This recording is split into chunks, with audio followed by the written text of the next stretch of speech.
DJI Mavic 3, DJI Mavic 3. Who cares? Who cares? Who cares? Hold up. Now this is interesting. Let's talk about that.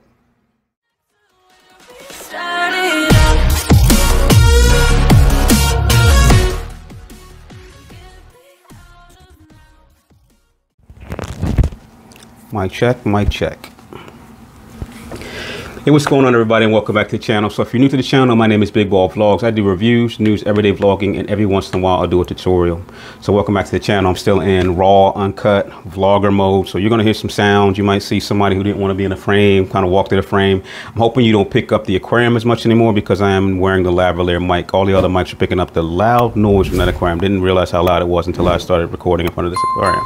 But today I wanted to talk about the buzz. So I woke up, I jump on Google News to see what's going on in tech world, what's going on in the world, and the buzz is DJI Mavic 3. So I just click on a link. The first link that I see, maybe drone DJ, a lot of YouTubers trying to get those links, those clicks. So they're all talking DJI Mavic 3. I jump in to the first video I saw, and I see this guy who was super excited about this, I guess, sneak release or sneak, what do they call it, leak of the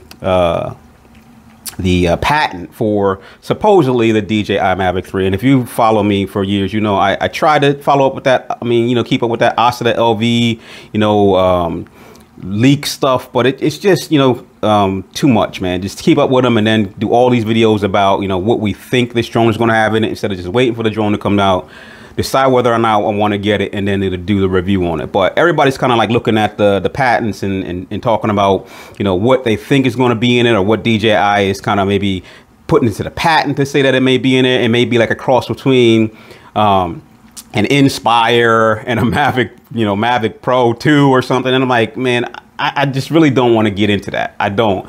But, I just want to talk about like drones in general because, I've done this for what, 2 years. I started this channel with the whole drone thing, starting with the Phantom 3 series, Phantom Standard, then the Phantom Pro, and then the Phantom 4, and then this and then that. And as I go through a lot of the boards, I see a lot of people who are like, yo, I got $2,000 and I want to buy a new drone, right? And, I've done it. I've been there. I've done it. I've given you my advice. I've told you what I thought about all these drones because I bought on my own money. But what I think that we get caught up in a lot of times is the fact that it's this new, toy that's out that costs like, $50 bajillion and we just got to have it. I mean, most of us probably have a lot of restrictions that we can't fly. One of the things that I'm kind of still, even though I got the Mavic Air 2 right now, the thing that I kind of don't really like about it is the fact that there are a lot of warnings, a lot of restrictions. Like, so where I'm at, if I'm in a specific area, it'll say, I mean, it's good that it says that you're in a specific, class of flight area, and it says approve to launch. I mean, what if I were somewhere that I wasn't approved to launch? A lot of people are flocking to Autel for that reason. Sorry, my light just kicked into white and it distracted me. But I just want to kind of talk about, what we're looking for when we're buying these new drones that DJI is spitting out. I mean, a lot of us, we don't have Part 107s. We're hobbyist flyers and we don't need an Inspire 2 with, the latest, greatest lenses on it because we're flying in our backyard or flying in the park. It's just too much drone. So without getting into a lot of detail about my opinions about this new drone, because I don't want to, get into all the hype of what the new DJI is going to be. I'm going to tell you right now, I'm not interested, right? I'm not interested in the Mavic 3. Because I have a Mavic Air 2, which hits all of the, checks all the buttons that I need for a drone. It's small, it's compact, it's got 30 minutes of flight, it's got an amazing camera, it's got obstacle avoidance, and it costs less than $1,000. I mean, why do I need a $1,500 drone? Let's talk about the new Autel drones. Let's talk about the 8K drones, the 6K drones. Why do I need that when right now you probably currently don't have the hardware to work with 8K video? And if you do buy this drone, the best thing you're going to be able to do is download the video to your phone, which is going to down-res it to 1080 so that you can upload it to YouTube or to Instagram at something around 720 because the compression rate is going to just totally crush that video down to nothing. So I just wanted to say that because I know a lot of people are getting all up in this hype about the Mavic 3 and people are like, hey, save your money because the Mavic 3 is coming out. No, I don't think you should actually save your money because the Mavic 3 is coming out. I think you should actually buy a drone that's going to be right for you. Spend the money on something that's probably a good deal, because right now, if the Mavic 3 is coming out, trust me, a lot of people are dumping Mavic 2 Airs. I mean, you know, not Mavic 2 Airs, Mavic 2 Zooms, Mavic 2 Pros. I mean, and there's still a lot of other drones, previous drones out there that are probably a hell of a great deal right now, like Phantom 4 Pros. I mean, great drones if you're not, you know, looking for something that's small and compact to travel. Even the original Mavic Pro. I mean, if I had the opportunity to pick one up for around 500 bucks, I would do it, because that was a great drone and has some features that were kind of taken out of, you know, the DJI series of drones, like flying with your phone, that I really did enjoy. So with that said, you know, I scrolled through Oscilla's Twitter. It took me like 15 minutes to get back into Twitter, because I hadn't been in there for like 6 years. I don't know, a very long time. It got spammed. They blocked me. I started a new account. And then, you know, it took me 15 minutes to get back in because I couldn't figure out my password. And I saw something very interesting. And it wasn't the DJI cinematic gimbal thing that's probably going to use, like, you know, the Inspire camera system. It was actually that DJI is coming out with what looks to be a Cinewhoop. So if you guys don't know what a Cinewhoop is, it's a form of racing drone that has these ducts that kind of makes it more durable and, you know, protects you from bumping into things and crashing your drone, breaking those props off. And a lot of people right now are doing amazing things with Cinewhoops, and that's where I'm going. So while I do like the ability to kind of like have that sense of security for flying my Mavic Air 2 around, and if something goes wrong, hit the return button, the GPS, you know, I can see the maps, I can see what I'm doing.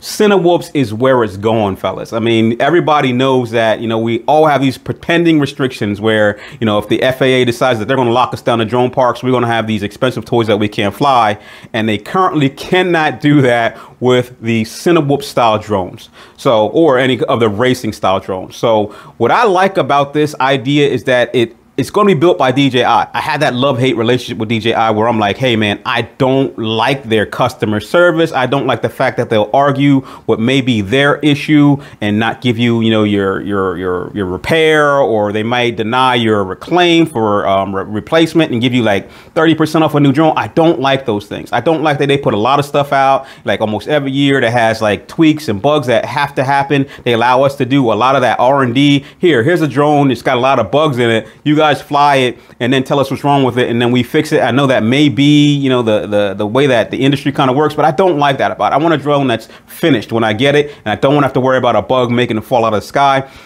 I'm liking where they're going with the Cinewhoop style drone. I'm liking that they have this camera on it. It's probably going to be absolutely amazing because, you know, it's a DJI camera, right? It's got the reinforced like covering so that if you happen to bump into something, it's not going to snap off the camera. It even looks like it's got a little bit of a like a gimbal type effect to it where it might tilt or pivot on its own. And then if you combine that with the DJI racing goggles, which have like no latency, 1080p, and being able to record directly, you know, video out of the drone instead of having a secondary GoPro attached to it, because that's what everybody's doing right now. I actually just bought a Cinewhoop, by the way. I bought an inexpensive, like $140 Cinewhoop because I wanted to get back into flying and get doing like, you know, some real piloting, because drones make it too easy. You just take your hands off the sticks and it hovers there. I wanted to get back into real piloting like when I did in the RC days. So I bought a Cinewhoop. I already have a GoPro Max 360, which I thought would get some amazing footage. But I mean, a DJI Cinewhoop, you got to look up what guys are doing with Cinewhoops right now. And they're doing real estate. They're doing fly. Like my buddy Nick Lang from Nick Lang Media, he'll do a fly from like a mile away into your yard, into your front door, and do a whole fly through of your house for real estate videos. And if you're into, you know, getting your Part 107 and making some money, we're talking Cinewhoops now. We're not talking drones. Drones are outdoors, but now when you can kind of like add the additional of the indoor and the outdoor, that's a lot more, I guess, that would bring value to you as a videographer or a drone pilot than the average guy who can only do an outdoors hover shot over top of your property. So if you want to, you know, invest in the Mavic 3, that's on you. What I'm personally going to be looking out for is the, I don't know what it's called. Didn't really look into it. I was kind of really scrolling through really fast to see, you know, what was going on Twitter. But I want to keep an eye out on this Cinewhoop style racing drone, and that's the one that I'm probably going to buy if it comes out anytime soon. So that's all I wanted to talk about. I'm trying to keep these down to 8 minutes. I got somebody over here who wanted to stay out of the frame, but we're going to go have some adventure today. Everything's kind of still locked down with this whole COVID-19. I am losing my mind. I haven't been on a plane in, when's the last time we were on a plane? Last year, if you saw our video when we were in Spain. But we're going to go have some events today. I got to get the adrenaline rolling, and I'll get back to you soon. Thanks for watching the video. Peace.